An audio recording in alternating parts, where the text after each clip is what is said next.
How's everybody doing? I'm sure you've all been wondering, Adam, what have you been doing all of first semester? A really stupid project. That's the answer. It was really stupid. Um, I got a device from a friend's dad that I'll get into details about in a little bit. But I was told that I should try installing pfSense onto it, so I did, and it was a horrible process. And this is that. So there's actually a speedrun category in speedrun.com for trying to install pfSense onto this hardware. So I got top 3 in this. You'll see right now the category is installing pfSense on an Advantech FWA1320. That's the device.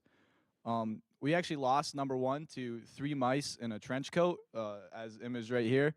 They did it in like 20 minutes and like forever ago on an N64, and it was verified. I got second, Monkey Boy, that's me. It only took me like a little over 17 hours. Um, Platform, I don't know, not verified though. There's no more entries. Like no one's ever done this besides like the two of us. That's why I'm top 3. Anyway, um, compatibility, right? So certain software is meant to be compatible with certain software. So the easiest example that I always go back to is you want to run Mac OS, then it's a lot easier to do on an AMD processor, right? Which is why Mac has their own processors. They design Mac OS to run on that specific hardware. The much better Intel chips can actually run things like Windows and Linux, and they're just meant to be compatible. So pfSense 272, the current stable release, was never ever meant to be installed on whatever BS architecture that the device I was doing it on actually has. And so the point there is that you should really research compatibility before you install anything. For example, if you go to like a download page and you have like a really old Dell laptop with only half a gig of RAM and like a gigabyte of hard drive storage, you should not try to install the modern 3.4 gig Kali ISO onto that because it won't work. A friend of mine tried that, not me. So we're all good. What is this Advantech FDL? It's a piece of crap. Um, it's horrible. There's all sorts of typos in the user manual, as you can see. You have to restore the defaults, and there's absolutely no community. I spent a good couple hours trying to, look into like community threads and just figure out if anybody's ever like actually done anything on this. I didn't find anything. Luckily, my buddy Sharad did, and we'll get into that in a little bit. But it actually comes with an operating system, which would have been really cool to know before I wiped the hard drive to install pfSense. And the user manual actually does not tell you anything about that original operating system. So I was out of luck there, which is why we just kept going with pfSense. What is it actually? It's running the all-new Intel Atom processor chip, which was the new cutting-edge, blazingly fast new chip in 2014, which is why it's not that good. It was actually meant to run virtualization and containerization software. So it was meant for things like Proxmox and Docker, which, again, I suggest researching before you try installing operating systems onto things, because if I would have known that before, that would have been way better to know. Why did I install pfSense onto it? I don't know. What would the better option have been? To install Proxmox like what it was supported for, and then just make a VM or a container. Why didn't I do this? That's horrible animation. I didn't think about it. I learned a lot this semester. I should have done research before I tried jamming pfSense into a 2014 old product that doesn't support monitors. Back on track. What should I have done? I should have researched before. That's really what it comes down to. As hardware is developed, right, manufacturers are pushed to make better and better hardware as we need better and better computing process power for what we're doing. For example, we're using a lot more AI power right now.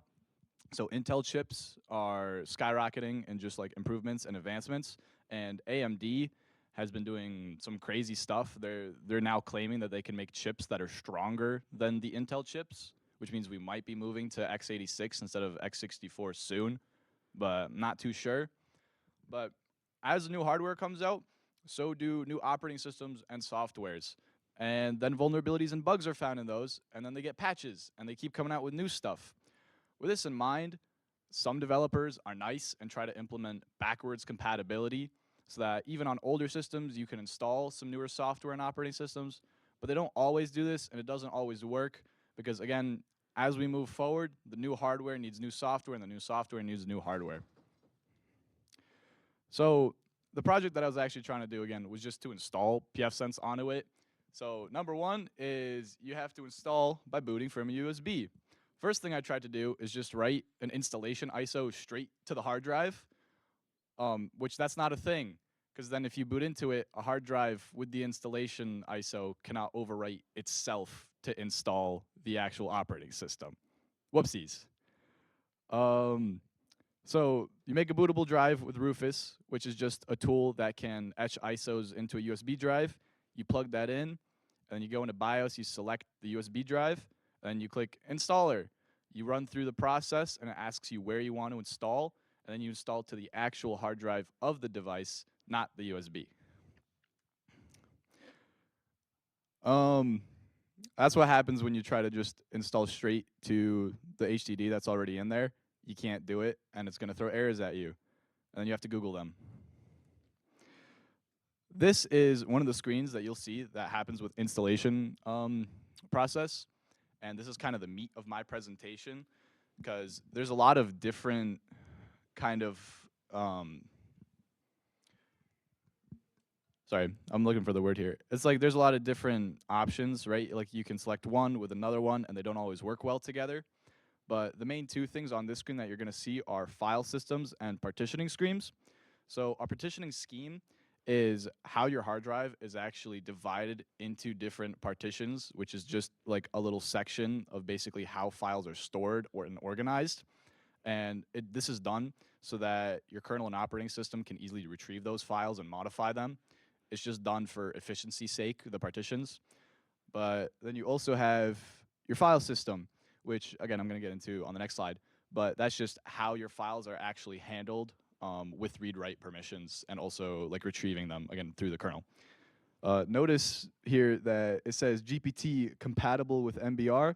This is, again, one of those cases where you have backwards compatibility.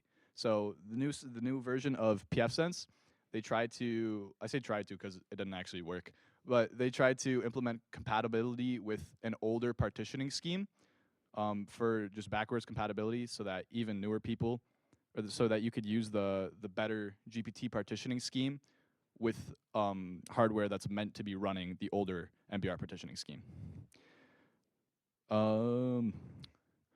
Install many times. I installed maybe 50 times to the same hard drive, which probably corrupted things in the process, but it all worked out in the end. So a Windows tool that I used for this is called DiskPart. This is pre-installed in all Windows computers. You just go into command prompt, you type in DiskPart, and it plops up an executable file. And then it lets you select a disk, which is one of the hard drives that's on your computer. So if you plug in a USB into your computer, you're going to see disk 0, which is your main disk. That's the hard drive of your computer. And you also see disk 1, and that's going to be the USB. So you select disk 1, and then you can say list partitions, and that'll show you all the different partitions that you have in there. And you can just run clean to wipe all those partitions, which just marks them as rewritable so that you can install new software, so that you can repartition everything, do whatever you want. And a key note here is do not select disk 0 and then type clean all, because that will set all of the bits in your hard drive to 0. So that will just like completely break your computer and you cannot recover any of it. So if you want to troll your friends, or maybe don't, I'm not advertising that. Just good to know though. UFS versus ZFS. So these are the two main file systems that are used. And UFS is the one that we actually all use primarily, like when we're talking about Unix or making VMs. UFS stands for Unix File System.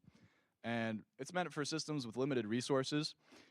It's a lot more bare bones compared to ZFS, but it's a lot simpler and easier to manage files with, at least on a smaller scale. ZFS, as you can see, they got all these computers lined up, is the zettabyte file system, which is meant for multiple storage devices. And it has a whole bunch of features because of this, like snapshots and storage pools, which just means that it grabs all of the memory from all those different storage devices and groups it together to manage all of your files between all that different memory space. So UFS, the way it actually works is it uses something called block allocation. And I know this looks super complicated, but it's actually not the worst thing in the world.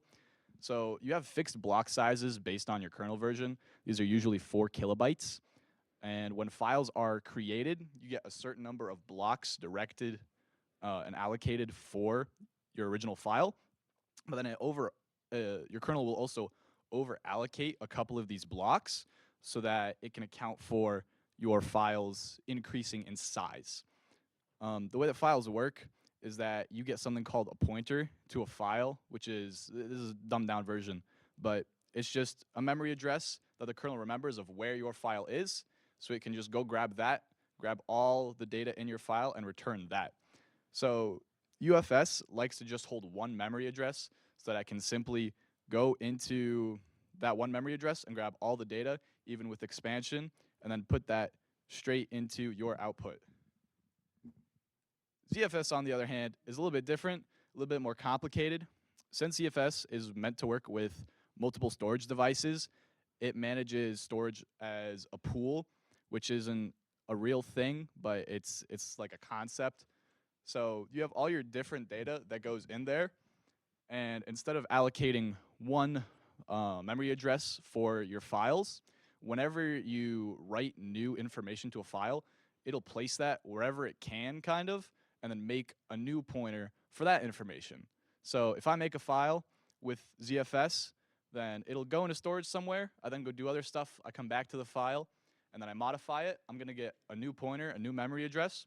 And then if I want to retrieve all that data, ZFS is going to have to go to multiple locations across, it could be potentially between multiple storage devices to grab all that data. For this reason, ZFS does not scale incredibly well for files that you have heavily modified, which is why UFS works a lot better for our use cases, like when, coding, for example, if you're modifying a file a bunch right before you keep, get pushing, get committing. But it does work better for larger things like databases, where you do need more devices, but you're really only referencing them once. Like you put them in and you grab them, you're not heavily modifying those files. It's a lot better at assuring data integrity, and it's more cost effective for larger data sets, which is why a lot of companies use ZFS and why it's the default for if you have multiple storage devices. A little bit more secure, a little bit better, a little bit more cost effective. That's pretty much what it comes down to. We have intermediary steps. So again, the storage pool is just like a big pool of what all the storage devices have. So each storage device has a number, like an amount of memory. The storage pool is a concept of the total memory. So RAID is something that you implement on a large scale, which is just an intermediary step between the two. So when you save a file, it goes to the RAID, which is managing some storage devices, and then that takes care of actually allocating where modifications or where files are going within a certain storage device.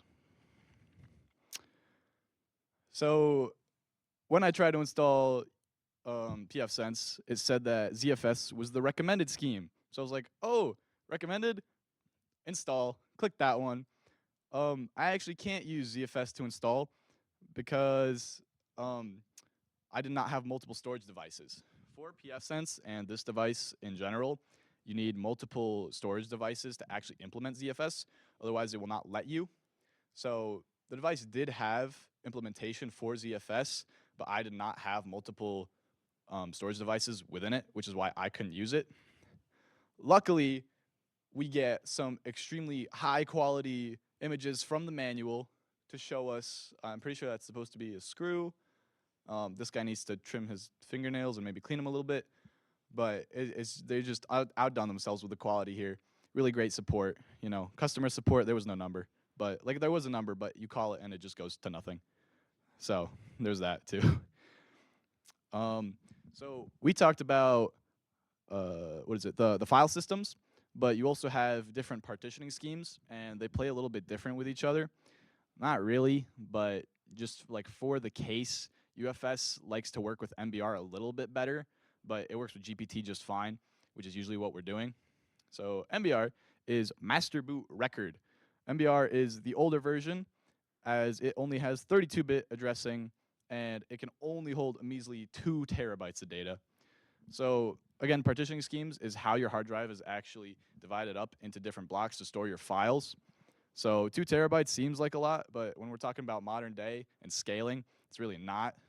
And it stores everything in a single location, which makes it very vulnerable to corruption, because if anything goes wrong in a single spot of your hard drive, you lose everything. GPT, on the other hand, is love. We love GPT. It's great. Stands for GUID partition table, and GUID stands for globally unique identifier.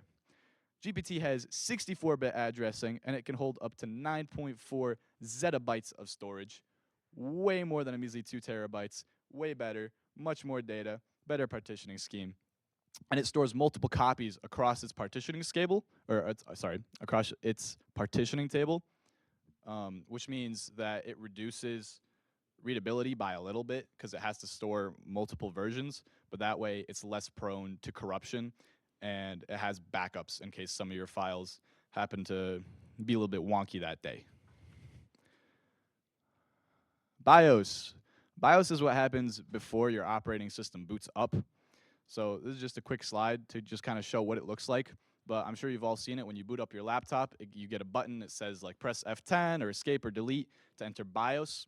What's that saying is when you turn your computer on, BIOS is what actually happens to load, and then it goes into your storage and looks for a bootloader, which is just what actually grabs your operating system and then loads it into memory so you can actually start doing your stuff around. The important thing here is boot options, because the way BIOS works is it's going to look in boot option 1 for this bootloader thing, and if it finds one, it's gonna load whatever that instruction has. So for example, if you put Windows in boot option 1, then it'll load Windows. But if you also like are dual booting and you have Linux and you put Linux in boot option 1, it'll go into Linux, find the bootloader, and load that up instead of Windows. BIOS versus UEFI. So UEFI and BIOS are a little bit different, but it's typically referred to as BIOS/UEFI because for intensive purposes, they're pretty much the same. Firmware interfaces. So the way BIOS boots is it looks for that bootloader, but UEFI just goes straight into a bootloader. It kind of puts two things together. The important thing here is that BIOS only works with that MBR partitioning scheme because of the way that it looks for the bootloader, but UEFI can work with both because it's condensing the whole process down a little bit, and it looks straight for a kernel, which then loads the operating system. So again, it's just a compatibility issue there. BIOS is the old one, UEFI is the new one. BIOS/UEFI is UEFI. Back here, MBR is trash, GPT is the king. GPT does happen to need to be booted in UEFI because it's the newer version, but MBR works with BIOS and sometimes with UEFI, but it needs special firmware to do that. So that's part of those backwards compatibility things. If whatever device you have has that firmware compatibility and whoever made it was nice enough, then you'll be able to boot it. But your installation, like the installation guide for an operating system, will not tell you if your hardware device has that backwards compatibility. So you just gotta mess around with it or maybe read documentation beforehand. Booting into pfSense, UEFI versus legacy. So ultimately, I tried literally every combination of UEFI and BIOS with like MBR, GPT, and just a whole bunch of different stuff. Again, MBR is meant for like the older BIOS version, and it works better with UFS. So we couldn't use ZFS because, again, I didn't have multiple storage devices. So we had to use UFS, but I stuck my boot, which allowed me to do BIOS or UEFI, into UEFI with GPT because it's the better partitioning scheme. and that got me there. So I was not using a monitor connection. I had to use a serial connection because the device did not support um, monitor connections. I had to use serial. So I installed pfSense and then I booted into it, and then it says booting up, booting up, booting up, stuck at a register. Start at this register. So that's pfSense trying to actually boot up like the options. Normally, you'll see a whole bunch of options, like ranging, I think it's like 1 through 16, 1 through 8, something like that. But my pfSense did not do that. Instead, it just got stuck there and would not accept any more user inputs. Stuck at a register. Oh, funny meme. Don't worry about that one. Forget a funny meme. It's all right. You can laugh. Next, you should spend 50 hours learning a whole bunch of things that don't ever matter and will never be used again and won't even help with this project. This is a crucial step if you want to install an operating system like pfSense, because obviously you get to make an awesome RITSEC presentation on it, and just a great time. Great time. Lost a lot of hours, a lot of sleepless nights. Boot order. I already talked about this a little bit, but boot option 1 is your BIOS or UEFI is going to go into there first and look for that bootloader and try to load up that operating system. I actually had to mess around with this a little bit because I ended up finding a bug to get around my issue. But I had to set boot option 1 to be that GPT partitioning scheme, and then I had to set boot option 2 to be a different partitioning scheme. This is important because if you can't find, like if BIOS tries to load in that first boot option, it'll go to the second one. But also, if something gets corrupted within your first drive and then an issue happens with BIOS, it'll then go into your second boot option without restarting the system. I found a bug. I don't know if it's a CVE or a vulnerability, or if it's something with the pfSense version, or if it was just my device being my device. But I smashed buttons on my keyboard, and something eventually worked.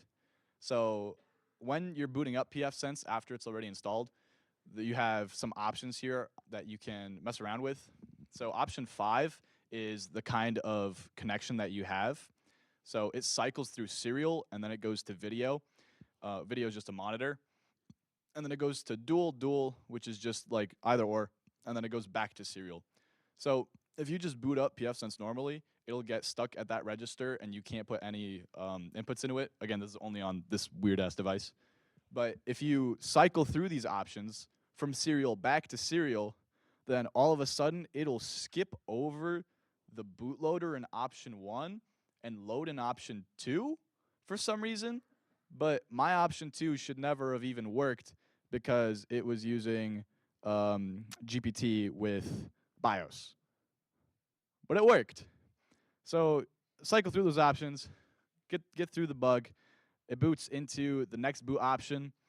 Why does it do this? I have absolutely no idea, but it seemed to work, and it got there. It got to boot up complete. Everything started. I tested everything. It worked. However, that same issue we were having earlier, where you can't really touch anything and nothing's really happened again. But pfSense is actually operational. You just can't interact with it at all, which is not very good in case you want to interact with it. There's no options. Why are we not getting any options? Why are they not showing? I want to give a big shout out to David and Sherrod over there. Big shout out to David. Round of applause. Who did a whole bunch of help in terms of sifting through just like I think we took like, what was it, like 3 nights together just sifting through like the really crappy pfSense source code to try and figure out how it had serial connection, because it technically did. And we figured out kind of what the issue might have been, like why we were getting that. But ultimately, we never figured out the exact issue. We just came up with a hypothesis that'll pitch in a couple minutes. Sherrod's the GOAT. He's great. This is my favorite picture of him. Remember earlier when I was like, oh, I spent so many hours looking for a thread on what I was trying to do? Yeah, Sherrod found it in like 2 minutes. Just like the exact issue. And so I scrolled down and they're like, oh, yeah, this is a common issue. And this one guy made a Band-Aid fix, which is awesome, but he deleted it a couple years ago, which, of course, so that went out the window. Nothing to look for there. What the issue we think was really kind of funny. Basically, pfSense was loading, right? But then we were getting to a point where the terminal was waiting for input, but it also couldn't receive any. So this I plus right here means that the terminal that has pfSense open, which is this one, is idle and waiting for input, and it's the primary like shell that's waiting, but it can't, like I couldn't interact with it, right? But it was waiting for input, and the fact that it loaded RC initial meant that it should have been showing the options. So what we think happened is, and this was also something that was like touched on in the thread but not really verified, was there's probably a bug with echo or read within the pfSense source code that, due to specific BIOS and firmware specifications on my device, just happened to interact with it and make it so that one of these commands didn't work. And if echo is not working or read is not working or a combination of both, then you won't be able to see any text after that boot up complete. You also won't be able to make any input actually go into the device, because read is how your terminal is able to read the input that you give it and then actually parse it and do things with it. Single user still worked. So I got to boot up complete, and it was being real weird there. But before you go to boot up complete, you can boot into so you pause it and then you ask pfSense. It's like, what do you want to do? You can say go to like an escape shell or like an emergency shell. And so I went into there, and then I was able to configure a LAN port, which is how I was actually able to verify that pfSense was booting and working, because I configured a LAN port, connected a new computer, and the new computer could access the web GUI for pfSense, which is ultimately how I did a couple of things with it. So we knew it was working. It was just a crazy, weird bug. Again, we didn't know exactly what it was, but that's why we couldn't actually interact with pfSense through the serial connection. What's the moral of the story? Just use compatible software. As I said at the beginning, I should have just installed Proxmox or came up with a different solution. I don't know why I didn't. I really spent a lot of time wasted on it. Where are they today? I actually just installed a different operating system onto it in like 5 minutes, and it works. I'm regretting not doing this literally months ago. And there's my works cited, and there's more works cited. It was a long project. Thanks for listening.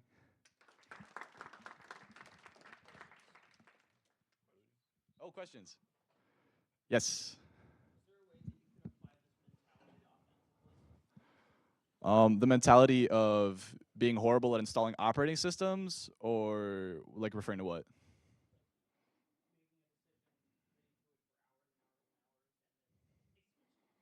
Absolutely. That's why I did karate for years and I'm now doing BJJ. Yes, Krish. Oh, yes. So monsters are actually kind of expensive over at BJ's, which is not cool when you go through 3 pallets in 3 months. Next question. Yes, Eva. Oh, so yeah, no. If we go all the way back, the 3 mice in a trench coat, we're actually doing like pretty good. What was it? So I think if we shaved off a little bit of time on the the 50 hours that I spent doing nothing, I think if we shaved that off, we'd be getting a little bit closer. Date, yes, please. I don't remember writing that. Next question. We're getting there. We're getting there. Working on it.